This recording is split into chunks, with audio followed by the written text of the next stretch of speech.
Imaginons un instant la scène. Demain matin, au réveil, on ouvre les yeux et on réalise que tout ce qu'on croit être vrai, nos opinions, nos connaissances, notre réalité tout entière, a été soigneusement conçu sur mesure. Ah ouais, le genre de réveil qui fait un peu froid dans le dos. Carrément. Mais le pire, c'est que cette réalité n'a pas été façonnée par des dieux ou par des rois. Elle a été programmée par des algorithmes. Ça sonne complètement dystopique, hein. Complètement. On se croirait dans un mauvais film de science-fiction. Et pourtant, le grand retournement de situation, c'est qu'on y vit déjà. Bienvenue dans la caverne de Platon, version 2.0, entièrement propulsée par l'intelligence artificielle. Bon, décortiquons tout ça. Aujourd'hui, on s'attaque à un décryptage fascinant, une analyse détaillée des sources qui mettent en parallèle la philosophie antique et notre technologie moderne. La mission de notre exploration, c'est de comprendre comment ces systèmes façonnent notre monde et surtout, comment on peut s'en échapper. Ce qui est fascinant ici, c'est la résilience absolue de cette métaphore. Il y a plus de 2400 ans, Platon décrivait des prisonniers enchaînés depuis la naissance au fond d'une grotte. Ouais, la fameuse allégorie. Exactement. Ces prisonniers sont forcés de regarder des ombres se projeter sur un mur. Et comme ils n'ont jamais rien connu d'autre, leur cerveau valide ces ombres comme étant la réalité absolue. C'est fou quand on y pense, parce que si on transpose cette image à notre quotidien, les bases n'ont pas changé d'un millimètre. Non, c'est clair. Les lourdes chaînes de fer ont simplement été remplacées par des écrans, par des fils d'actualité personnalisés. Et le problème, aujourd'hui, ce n'est même plus de savoir si une chose est réelle. La vraie question, c'est plutôt qui a décidé de ce que je vois en ce moment même? Ça, c'est une question vertigineuse. Et pour bien comprendre, il faut vraiment cartographier cette nouvelle caverne. Dans l'Antiquité, il y avait 3 éléments clés et c'est génial de voir comment les sources les traduisent aujourd'hui. D'abord, les prisonniers. C'est nous, les utilisateurs. On est bien assis sur le banc, ouais. Ensuite, il y a les ombres sur le mur. Aujourd'hui, ça correspond au contenu qu'on consomme frénétiquement. Les reels, les posts, les infos générées par l'IA, les deepfakes, les chambres d'écho. Tout ce qui défile sur l'écran, en fait. C'est ça. Et enfin, le 3e élément, c'est le feu qui projette ces ombres, la source de l'illusion. Et ça, ce sont les algorithmes et les systèmes d'intelligence artificielle. Voilà, la boucle est bouclée. Et c'est là que ça devient dangereux. L'IA, dans ce contexte, elle n'est absolument pas conçue pour nous montrer la vérité.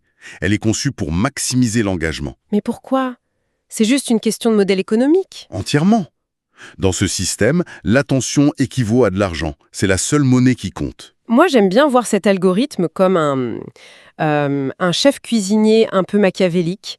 Imagine un chef qui décide de ne servir que des desserts ultra sucrés, débordant de caramel. Il sait très bien que c'est catastrophique pour la santé de ses clients à long terme, mais son but, c'est que le client revienne tous les jours pour sa dose de sucre. C'est une super analogie. L'algorithme fait la même chose, mais avec notre cerveau. Il ne nourrit pas l'intellect pour nous élever. Il nous sert ce qui confirme nos croyances existantes, ce qui déclenche des émotions fortes, ce qui nous fait scroller à l'infini. Mais du coup, l'IA est fondamentalement mauvaise ou c'est juste genre des mathématiques? C'est purement mathématique. L'algorithme est aveugle à la notion de morale ou de vérité, ce qui nous amène d'ailleurs à la biologie de l'illusion. Comment ces lignes de code arrivent-elles à pirater notre attention si facilement? Ah oui, la fameuse faille humaine, hein. Exactement. L'algorithme exploite le biais de confirmation de notre cerveau. Concrètement, quand on voit une information avec laquelle on est déjà d'accord, notre cerveau nous récompense. Il libère de la dopamine. La fameuse hormone du plaisir. Voilà. L'IA apprend ça très vite. Elle va donc construire ce qu'on appelle un enfermement cognitif. C'est une prison dorée, en fait. Et dans cette prison, on se sent super bien, on se sent informé, on se sent en sécurité, on est convaincu d'avoir raison. Ouais, on se sent du bon côté de l'histoire. Mais en réalité, on devient étroit d'esprit. On devient émotionnellement réactif et par conséquent extrêmement facile à manipuler. Ce qui est vraiment flippant dans les sources qu'on analyse, c'est cette conclusion, plus l'IA devient intelligente, plus la caverne devient invisible. C'est la prison parfaite, parce que le détenu refuse de la quitter. C'est là que ça devient vraiment intéressant et soyons honnêtes 2 secondes, l'anecdote est la même pour tout le monde. On se dit tous, allez, j'ouvre mon téléphone juste pour 2 minutes. Les fameuses 2 minutes. C'est ça. Et soudainement, 2 heures se sont évaporées. On a regardé 17 théories du complot complètement absurdes, 5 astuces de productivité qu'on ne mettra jamais en place, et on a suivi la vie d'un chat d'appartement qui a un quotidien bien plus luxueux que le nôtre. Bref, félicitations à tous, la caverne est devenue un parc attraction. C'est très drôle, mais c'est dramatiquement vrai. Mais je vais me faire l'avocat du diable un instant.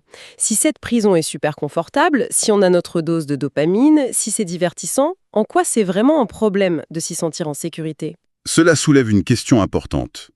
Le danger absolu, ce n'est pas le divertissement.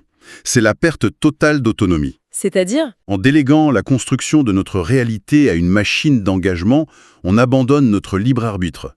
Ce confort illusoire nous rend atrocement vulnérables à la manipulation à grande échelle. Et ce n'est pas un phénomène nouveau d'ailleurs. Les grands philosophes nous avaient prévenus. Ouais, c'est ce que j'ai adoré dans cette recherche. L'IA ne fait qu'exploiter une faille que la philosophie observe depuis des millénaires.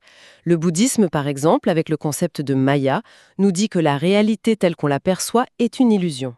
Tout à fait. Et le Vedanta de la philosophie indienne explique aussi que le monde est toujours filtré par notre propre perception. Et si on regarde du côté de l'Occident, on a Descartes avec son doute radical. Son fameux « je pense donc je suis », ça impliquait de tout remettre en question.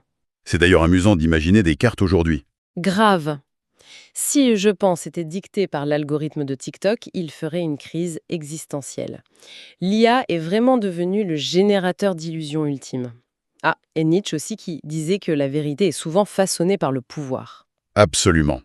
Et si l'on relie tout cela à une perspective plus large, on arrive au grand retournement de cette analyse. La caverne n'est pas un lieu physique. Elle n'est pas à l'extérieur de nous, dans des serveurs ou des écrans. Elle est où alors? La caverne est à l'intérieur de l'esprit humain. C'est notre propre cerveau.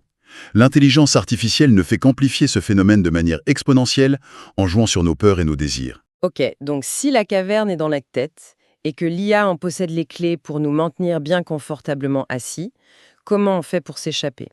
Parce que jurer de jeter ses appareils et d'aller vivre dans une forêt, c'est pas vraiment un plan d'action réaliste. Non, en effet. L'évasion n'implique pas de fuir la technologie complètement. Il s'agit plutôt de maîtriser sa propre conscience.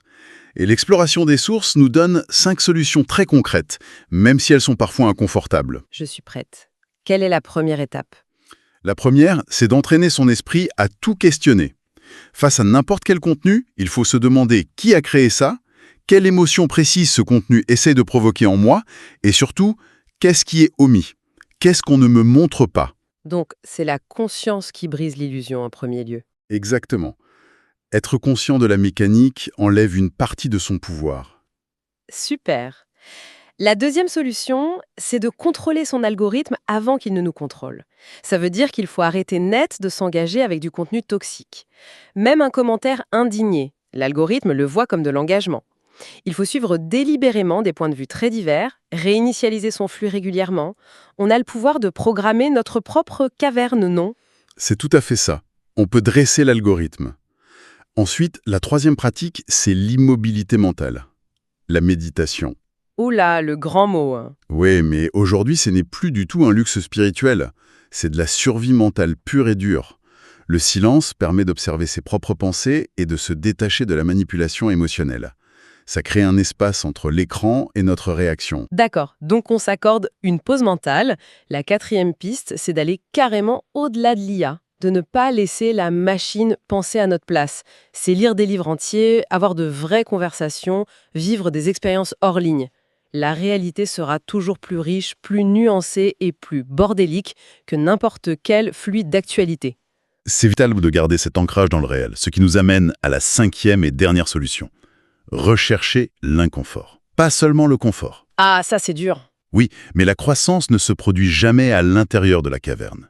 Il faut avoir le courage d'écouter sincèrement des opinions contraires aux nôtres, de challenger ses propres certitudes et d'accepter l'incertitude. La vérité est rarement confortable. C'est fou parce qu'en écoutant tout ça, je me dis qu'on a un gros problème d'approche.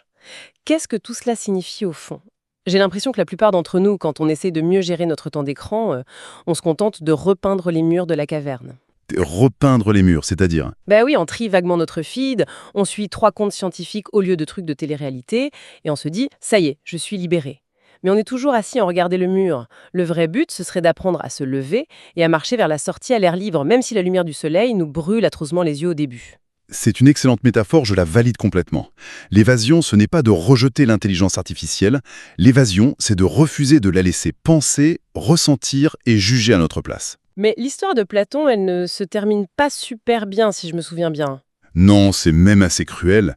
Platon raconte que lorsque le prisonnier évadé revient dans la caverne pour libérer les autres et leur dire que les ombres sont fausses, il le rejette violemment. Ils veulent pas le croire. Pas du tout. Pour eux, l'illusion semble tellement plus sûre que la vérité extérieure qu'ils le traitent de fou. Échapper à la caverne, ce n'est pas seulement avoir la capacité de voir la réalité, c'est d'avoir le courage de la vivre au quotidien, même si on est incompris. C'est une sacrée leçon. Finalement, ce décryptage nous montre bien que l'IA n'est pas du tout l'ennemi à abattre. L'ennemi, c'est la vie inconsciente. C'est de vivre en pilote automatique. Tout à fait. Si on l'utilise aveuglément, on redevient un prisonnier volontaire. Mais si on s'en sert avec sagesse, on devient celui qui marche sereinement hors de la caverne. Le choix appartient à chacun. C'est une belle façon de résumer la situation. Alors, pour terminer cette exploration, on invite ceux dont l'esprit a été un peu titillé aujourd'hui à aimer et partager ce contenu. L'idée, c'est de s'améliorer de 1% chaque jour. Et pourquoi pas de laisser un commentaire avec cette question fondamentale, suis-je dans la caverne? N'oubliez pas non plus que des ressources gratuites, des e-books qui changent vraiment la perspective, sont téléchargeables via le lien en description. Mais avant de se quitter, on a une dernière pensée provocatrice à partager, tirée de l'ensemble de ces sources. Oui, et c'est une réflexion qui retourne un peu tout le concept. On a beaucoup parlé de l'IA comme d'une force manipulatrice, mais il ne faut pas oublier que ces algorithmes sont entraînés exclusivement sur des données humaines, nos comportements, nos écrits, nos clics passés. Et donc, la question qui tue. L'intelligence artificielle est-elle vraiment en train de construire cette caverne pour nous contrôler? Ou bien agit-elle simplement comme un miroir impitoyable qui reflète le désir le plus profond et le plus ancien de toute l'humanité, celui de se cacher confortablement de la réalité?